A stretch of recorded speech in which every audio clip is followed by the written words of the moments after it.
Assalamualaikum warahmatullahi wabarakatuh.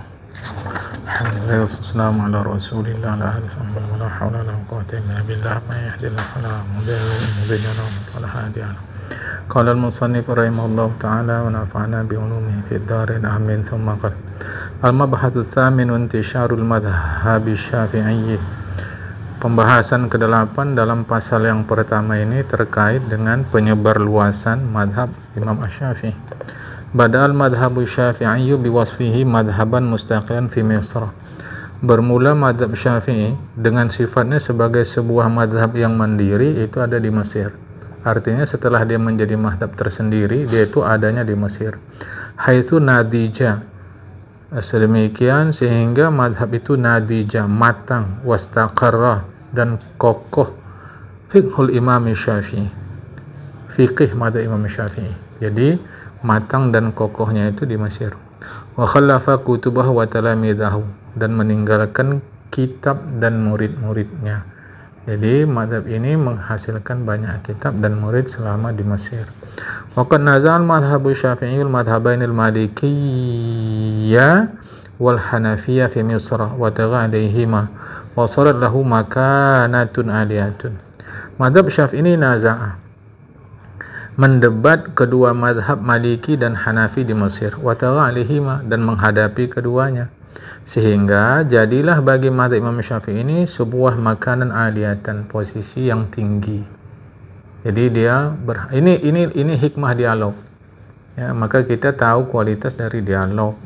Wala darmi min ta'tili syi'atil fatimiyyin al-amala bi madahib ahli sunnati asna hukmihim li Misr. Wala raqmi, walaupun pengabaian Syiah Fatimiyah terhadap praktek mazhab-mazhab ahlu sunnah asna hukmihim, di tengah-tengah penetapan hukum mereka bagi Mesir, illa, hanya kecuali annal madhaba, bahwa madhab istamar, senantiasa ala makanatihil aliyati, posisinya yang tinggi, fil awsati sya'biyati, di tengah-tengah masyarakat. Jadi sekalipun dinasti Fatimiyah di Mesir melaksanakan madhab Syiah Fatimiyah dengan mengabaikan madhab ahlu sunnah, tetapi madhab Syafi'i tetap saja hidup fil awsati sya'biyah, di tengah-tengah masyarakat. Wa ba'da qiyam Salahuddin al-Ayyubi bi ilgha'il hukm al-Fatimi wa ba'da qiyam Salahuddin al-Ayyubi bi ilgha'il hukm al-Fatimi asy-Syi'i a'ada al-'amalu bil madahib as-sunniyyati. A'ada al-'amala, setelah Salahuddin al-Ayyubi qiyama bi ilgha, berinisiatif membatalkan pelaksanaan hukum-hukum dinasti Fatimiyah yang Syiah itu. Jadi bukan salah berinisiatif, kalau qiyama bi ilgha itu bukan salah berinisiatif, tapi dia mengeksekusi. Dieksekusilah langsung pembatalan pelaksanaan hukum secara Syiah Fatimiyah. A'adal amala, Salahuddin al-Ayyubi mengembalikan praktek madhab sunni. Wa a'ta sadarata lil madhhab Syafi'i, dan beliau memberikan peranan kepada madhab Imam Syafi'i. Li'annahu wa nafsu kana Syafi'an, apalagi beliau adalah bermadhab Imam Syafi'i. Nah, jadi secara umum madhab Ahlus Sunnah wal Jamaah beliau hidupkan kembali, madhab Syiah, pelaksanaan madhab Syiah beliau ilgha, batalkan. Lebih khusus madhab Syafi'i. Wa ashabu lil madhhab Syafi'i sultanul akbaru fi dawlati. Madhab Syafi'i asbah sultanah al-akbar, menjadi penguasa besar di dalam kekuasaan dinasti Ayyubiyah. Sawa'un fil qada'i, sama ada dalam penetapan hukum di pengadilan, atau fil ma'ahidil ilmiyah, atau di dalam institusi-institusi ilmiah. Nah, jadi terpakai mazhab Syafi'i. Wa min abrazi ma qama bihi Salahuddin al-Ayyubi fi tad'im al-madhhabi bina'uhu lil madrasah an-Nasiriyah sanah 66 wa 500. Hijriah. Wa min abrazimah qama bihi. Pekerjaan yang paling besar yang dilakukan oleh Salahuddin Al-Ayyubi di dalam tad'imil madhab, mendukung madhab Syafi'i itu adalah bid'ahu. Beliau membangun madrasah Nasiriyah pada tahun 566 Hijrah. Wal madrasati Salahiyah, dan madrasah Salahiyah sanah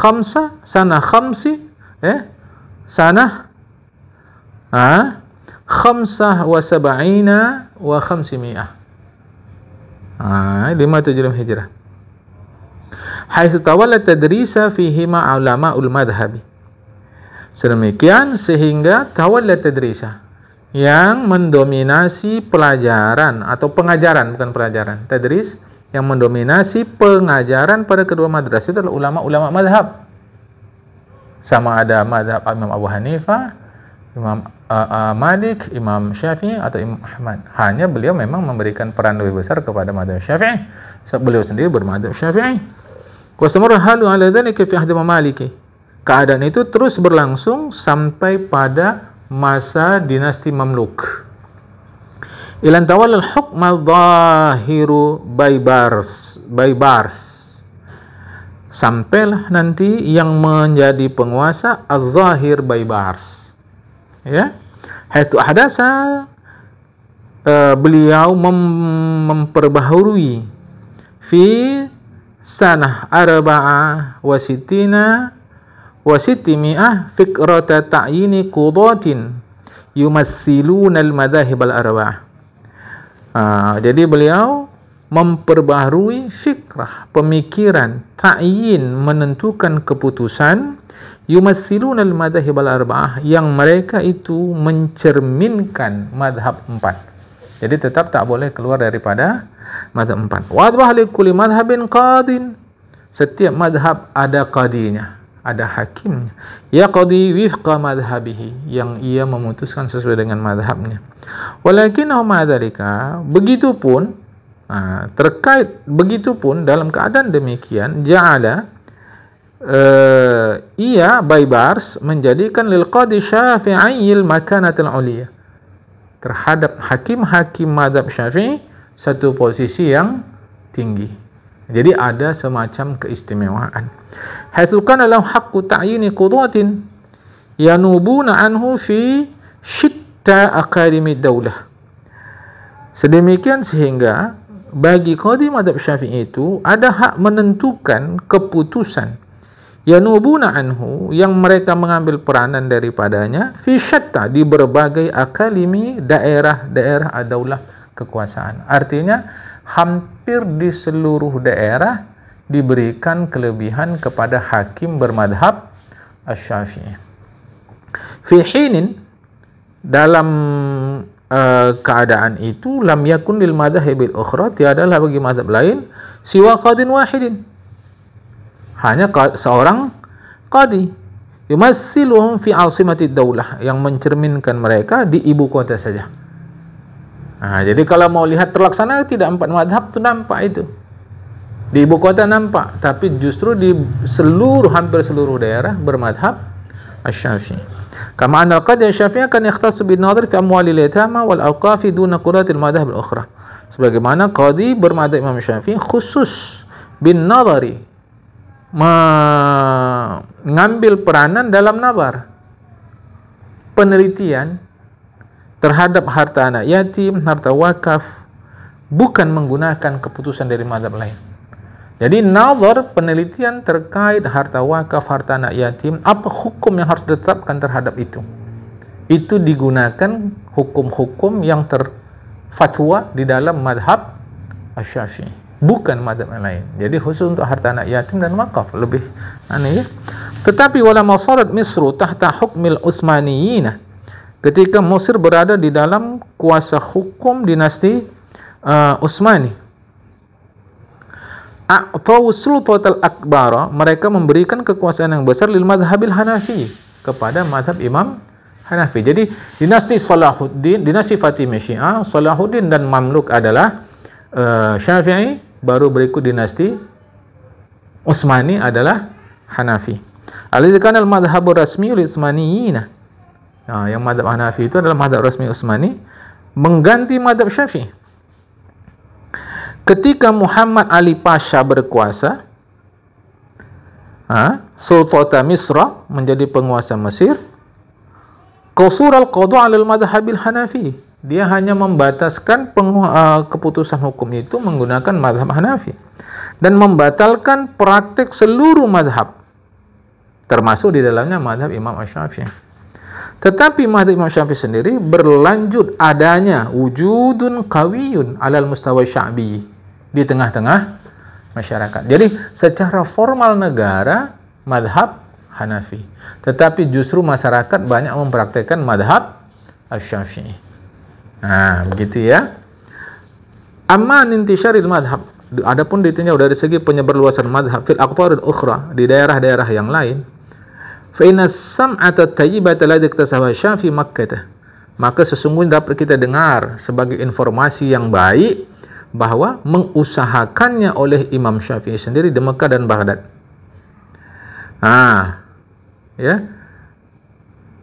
Ja'alat tullab al-ilmi yufduna alaihi.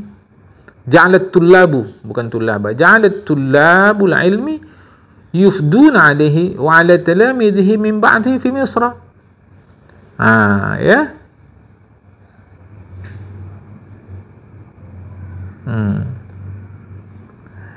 Menjadikan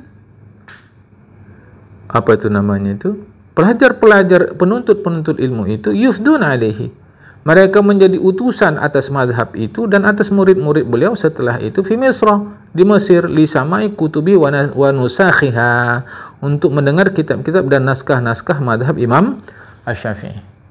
Jadi selain Imam Syafi'i sendiri berusaha mengukuhkan penjelasan-penjelasan beliau, orang-orang yang mengaji kepada beliau seakan-akan menjadi delegasi ke daerah-daerah lain untuk menyampaikan hukum dari perspektif madhab Imam Asy-Syafi'i. Bukan saja mereka menyampaikan, tetapi malah kitab-kitab pun disebarluaskan. Fanaqalat bidzalika kutubuhu, sehingga dengan demikian itu murid-murid yang banyak seakan-akan menjadi delegasi itu, maka kitab-kitab Imam Syafi'i naqalat, berpindah ke sana kemari, wa ma'aha, dan bersama kitab-kitab itu tutu mazhabuhu ila biladin katsiratin, mazhab Imam Syafi'i kepada negeri yang tersebar luas demikian banyaknya. Lihat di antaranya, wa kana Syekh Muhammad bin Ismail Al-Qaffal Al-Kabir, adalah Syekh Muhammad bin Ismail Al-Qaffal Al-Kabir, awwal man akhala al-madhhaba, orang yang pertama sekali memasukkan mazhab Imam Syafi'i fi biladi ma wara'an nahri, di negeri Transoksiana, daerah sungai Tigris dan Yufrat. Begitu. Wa kana al-Hafidz Abdan bin Muhammad bin Isa al-Marwazi, begitu juga Syekh Hafiz Abdan bin Muhammad bin Isa al-Marwazi, meninggal 293 Hijrah. Awwal man akhala madhhab Syafi'i ila Marwa wa Khurasan, orang yang pertama sekali memasukkan madhab Syafi'i ke kota Marwa. Marwa ini kadang disebut Marfah, dan Khurasan. Adapun Al-Hafiz Abu Awana atau Ya'qub bin Ishaq bin Ibrahim bin Yazid dan Naisaburi, fa kana awwal man akhala madhab ila Asfarain. Jadi Syekh Abu Awana, Ya'qub bin Ibrahim bin Naisabur, itu yang pertama sekali memasukkan mazhab Syafi'i ke kota Asfarain. Wastamara al-madhhabu fil intishari fi tilkal bilad ila an asbah wa la ghalibu fiha. Teruslah mazhab itu tersebar di negeri-negeri itu sampailah menjadi mazhab ghalib, mayoritas. Faqana qala ibn Subki anil Ustadz Abi Mansur al-Isfirayaini. Imam Subki menukil ungkapan dari Ustadz Abu Mansur al-Isfirayaini bahwa ahla Farisa, penduduk negeri Persia, lam yabrahu syafi'iyatan aw zahiratan ala madhhabi Dawuda, tidak mengutamakan madhab Imam Syafi'i atau zahiri dari atas madhab Imam Daud. Tidak. Lam yabrahu syafi'iyatan aw zahiratan ala madhhabi Dawuda.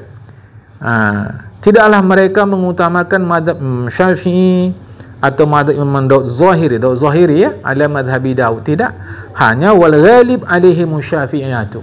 Cuma umumnya mereka bermadhab Syafi'i. Sampai di Iran sekalipun cara negara sekarang madhab Syafi'i. Wahya madainu kasiratun. Ya, itu adalah kota-kota yang besar. Qaidatuha Syirazu. Induknya adalah Syiraz. Kama annal madhhaba kana muntashiran bi syaklin wasi' fi bilad asy-syarqi ala ikhtilafi aqalimhi. Sebagaimana bahwa madhhab Syafi'i tersebar luas bi syaklin wasi' dalam bentuk yang demikian luas di negeri-negeri timur, berbeda-beda, beragam-ragam akalim daerahnya, akalim iklim daerahnya. Apa contohnya kan Samarkand? Seperti Samarkand, Bukhara, Jurjan, Rai, Isfahan, Tus, Sawah, Hamazan, Damiran, Zinjan, Bastam, Tibris, Baihaq, Maihanah, Astarabaz, wa ghairu dzalik minal mudunid dakhilati, dan selain itu yang termasuk dari kota-kota fi aqalimi ma wara'an nahri, yaitu di daerah-daerah Transok Siana. Sampai sekarang madhab Syafi'i itu ya. Begitu juga Khurasan, Azerbaijan, Mazindaran, Khawarizma, Gazna, ya, Sahab, Ghur, Karman, ila bidil Hindi, sampai kepada India.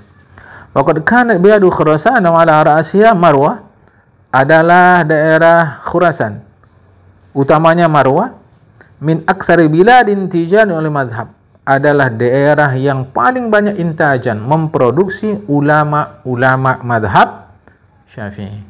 Hatta qila, sampai diungkapkan inna Khurasaniyah nisul madhabi, sampai disebutkan ulama-ulama Khurasan adalah setengah madhab Imam Syafi'i. Maka nanti dalam madhab Syafi'i ada istilah Khurasaniyun, ada istilah Iraqiyun. Padahal Khurasan ini boleh dikata bukan Arab lagi dia, di Asia Tengah. Kalau sekarang yang pernah dikuasai oleh Soviet. Ya, tapi madhab Syafi'i. Kaman tashar madhab Syafi'i Iraqi, sebagaimana madhab Imam Syafi'i tersebar di Irak, wa zahamal madhhab al-Hanafiyah, dan mendesak madhab Hanafi, ila annahu lam yatamakkan min at-taghallubi alaihi. Hanya madhab Syafi'i di Irak tidak menguasai. Ya, haitsu baqil qada'u. Sedemikian sehingga masih ada keputusan hukum fi aidil Hanafiyati, di tangan ulama-ulama madhab Hanafi. Wa baqilahumul kalimatul ulya fi bilad al-Iraqi, dan masih adalah al-kalimatul ulya, posisi yang tinggi di Irak bagi madhab Imam Abu Hanifah. Jangan lupa kisah Imam Syafi'i pergi ke Irak, sembahyang di masjid yang di situ berpaham madhab Imam Abu Hanifah. Imam Syafi'i tidak kunut.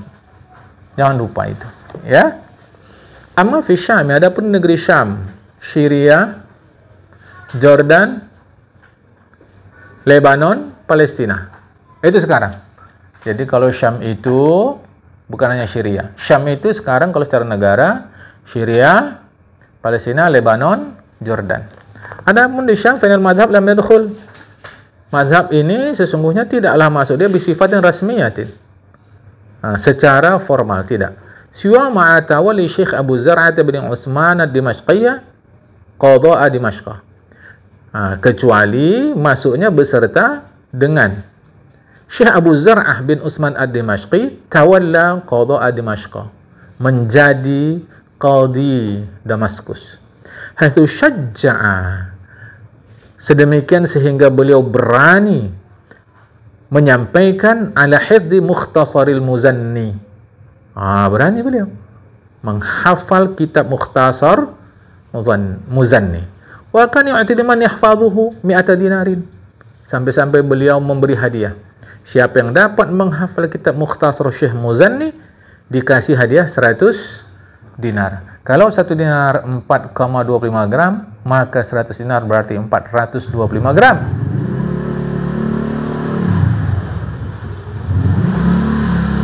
Kalau 1 gram 1 juta, berarti 2 juta. 425 juta untuk menghafal itu. Tahu-tahu sekarang ini kita mengaji agama cukup lillahi Tak ada. Tak ada. Bahkan hebatnya Khalifah Harun Ar-Rasyid, kitab karya ulama tidak dibayar uang, ditimbang pakai emas. Nah, penimbangnya emas. Nah, coba seberapa berat emas itu dah dikasih. Nah, begitu dalam Islam. Ya. Walakin kana lahu wujudun ala mustawa sya'bi qabla dzalika al-waqti. Tetapi mazhab Syafi'i tetap ada ala mustawa sya'bi di tengah-tengah masyarakat sebelum itu, sebelum inisiatif daripada Syekh Abu Zar'ah. Wa dzakara Ibnu Subki, Ibnu Subki menyebutkan ana Abdul Syami, bahwa Sam dan Mesir kanat adalah Syam dan Mesir itu markaza mulki Syafi'iyyati, markas kekuasaan mazhab Syafi'i. Mundu zahara madhab Syafi'i, sejak lahir nyata madhab Imam Syafi'i. Haitsu kan li ashabihi al-yadul 'aliyatu fil qada'i wal khitabah wal khatabah. Sedemikian sehingga al-yadul 'aliyah, ada kekuasaan yang luhur, yang hebat bagi ulama-ulama madhab Syafi'i dalam menetapkan keputusan, wal khitabah, dan dalam ceramah-ceramah. Al-khatabah bukan khitabah, khatabah, ceramah-ceramah. Ya. Kama awrada Ibnu Subki anna al-madhhab Syafi'i huwa alladhi kana sa'idan fi bilad al-Hijaz khassatan bi Makkah wal Madinah. Sebagaimana Ibnu Subki awrada menyampaikan kabar kepada kita bahwa madhab Syafi'i adalah menjadi sa'idan, pemuka di negeri Hijaz, khususnya Mekah dan Madinah. Wa kadzalika wajadal madhabu tariqahu ila al-Yamani. Begitu juga madhab Syafi'i mendapat jalannya untuk sampai ke Yaman. Wa sar ghalibu ala ahliya, jadilah penguasa atas penduduk Yaman. Nah, jadi madhab Syafi'i itu menjadi berkuasa, tersebar luas pada kalangan orang Yaman. Mawjudi aqaliyatin, padahal ada juga secara minoritas tattabi'ul madhhab az-Zaidiyah, yang mengikuti madhab Syiah Zaidiyah. Ya. Jadi di Yaman tu jangan kata tak ada Syiah. Ada juga, tetapi tetap yang utama adalah madhab Imam Syafi'i. Walakin hadzal wad'a taghayyara fi ma ba'du, tetapi keadaan ini wad'a, situasi kondisi itu wad'a, berubah setelah itu. Wa taqallas intisharul madhhab Syafi'i syarul kabir. Ya. Dan tercabutlah, kalau dikata terhenti tidak, tersendatlah penyebar luasan madhab Syafi'i dengan bentuk yang besar. Fasbila di Farisa, misal kata negeri Persia, taqallasa wujuduhu, terhambat betul adanya eksistensi madhab Syafi'i itu, maqamid daulati safawiyyati allati ghamat ghalabiyat as-sukani ala atinaqil madhhab Syi'i. Ya, jadi terhambat eksistensi madhab Syafi'i bersama tegaknya daulah Safawi yang arghamat, mementingkan ghalabiyat as-sukani, seumumnya penduduk, tinaqi, memegang madhab Syiah. Wa ashabal madhhab al-ghalib al-ana fi Iran huwa al-madhhab Syi'i al-ithna asy'ariyyu. Maka jadilah madhab yang sekarang berkuasa di Iran, itulah madhab Syiah 12 imam. Jangan lupa, imam yang ke-12 adalah Imam Mahdi, yang itu ditunggu-tunggu oleh penganut madhab Syiah 12 imam. Kama sayatara al-madhhabul Hanafi fi ma ba'du 'ala al-biladil Hindi, sebagaimana sayatara, berkuasa madhab Hanafi setelah itu di negeri India dan Pakistan, Afghanistan, Asia Tengah. Walam apa itu? Walam ya'ud lil madhhab Syafi'i, tidak kembali, tidak terulang bagi madhab Syafi'i wujudun, eksistensinya fitil kalbilad, di negeri itu, ma'ada biladal Kaukaza, selain di negeri Kaukasus. Padahal dulu semua, boleh kata hampir semua madhab Syafi'i, kecuali Kaukasus. Mana itu? Sheshan, Dagestan, Angustia, wal manatikul mujawirah, dan daerah-daerah yang berdekatan dengan itu. Ya. Shishan itu chatnya, Shishan itu chatnya, ya. Jadi itu cara ucap ya. Fa innahum mazalu ila al-yaumi, sesungguhnya mereka sampai sekarang ya tabi'unul madhhab Syafi'iyah, tetap mengikut madhab Imam Syafi'i. Wa kadzalika aqliyatun, begitu juga adalah sedikit mayoritas fi syarqil Hindi, di timur India. Misal Malabariyina, seperti penduduk-penduduk Malabar.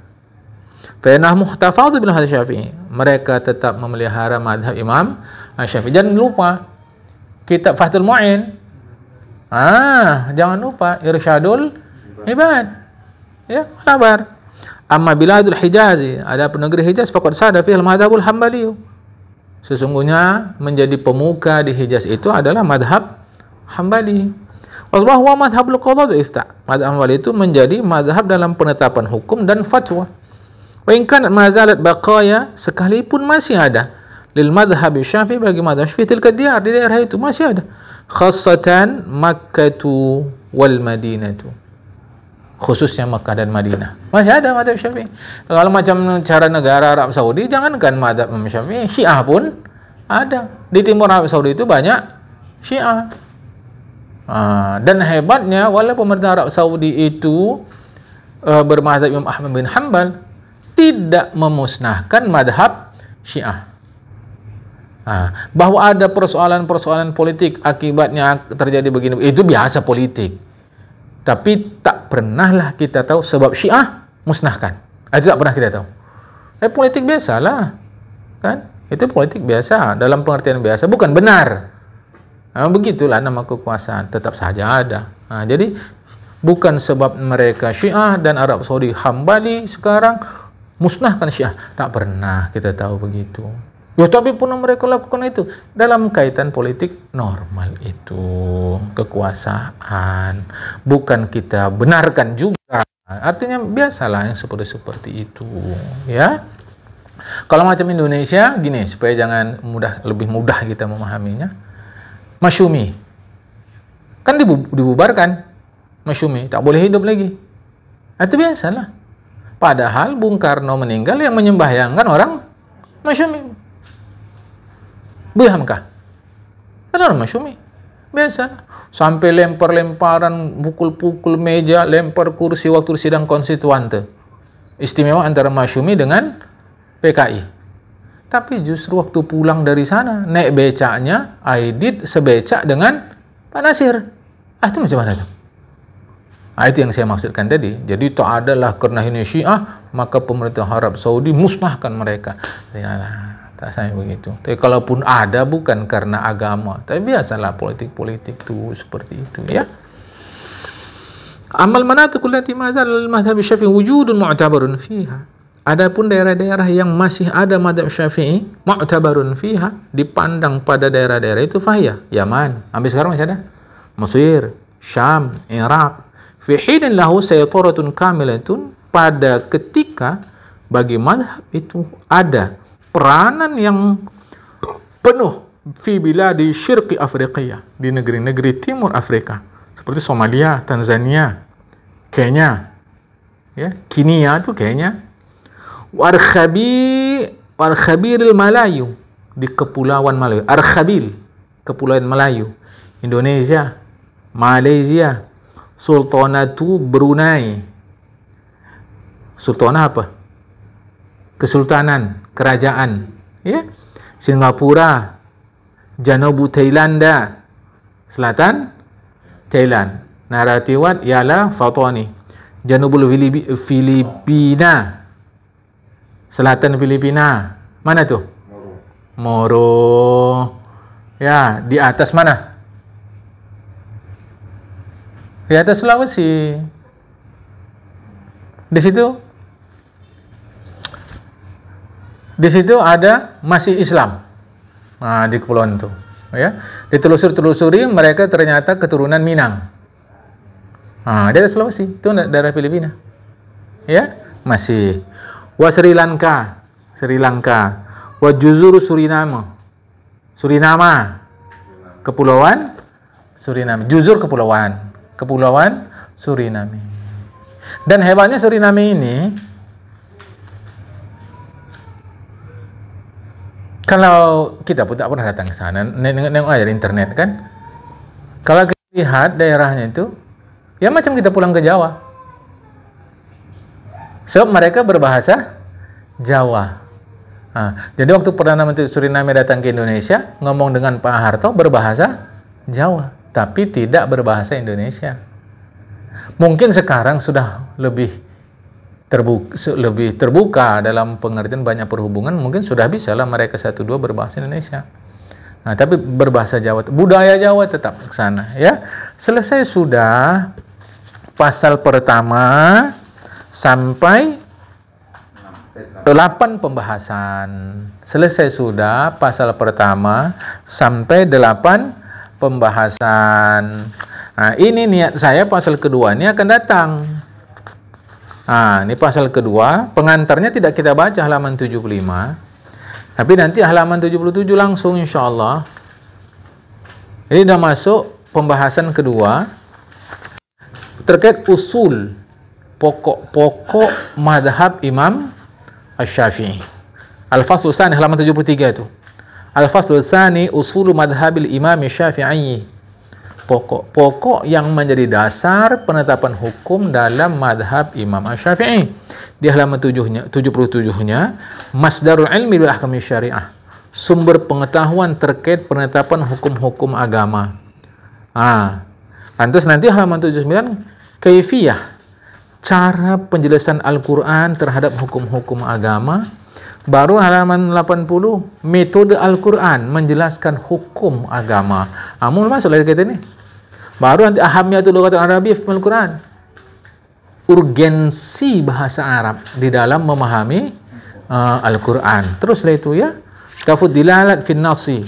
Tafawud dilalat itu halaman 84. Kualifikasi dilalat di dalam nas. Tafawud artinya lebih kurang. Dilalat artinya proyeksi, tunjukkan dalil. Dalil itu begini, tunjukannya macam mana? Itu namanya dilalat. La yufidu tafawutal bayan inda halil lisan Arabi. Itu akan datang. Jadi udah mulai masuk ke inti. Baru yang terlepas itu sunnah nabawiyah. Setelah sunnah nabawiyah, yang kedua aslu sunnah Rasulullah. Asal sunnah Rasulullah itu apa itu sekarang? Apa maksudnya itu? Ya. Baru syarat berargumentasi menggunakan sunnah nabawi. Ini sunnah nabinya. Syaratnya apa kita berargumentasi menggunakan sunnah nabi itu? Apa syaratnya? Tak sembarang dia sunnah nabi. Itulah terus masuklah inti itu insyaallah. Ya, masuklah inti. Baru nanti syarat diterimanya hadis Rasulullah. Baru syarat mengamalkan hadis mursal. Hadis mursal. Apa syaratnya? Ya.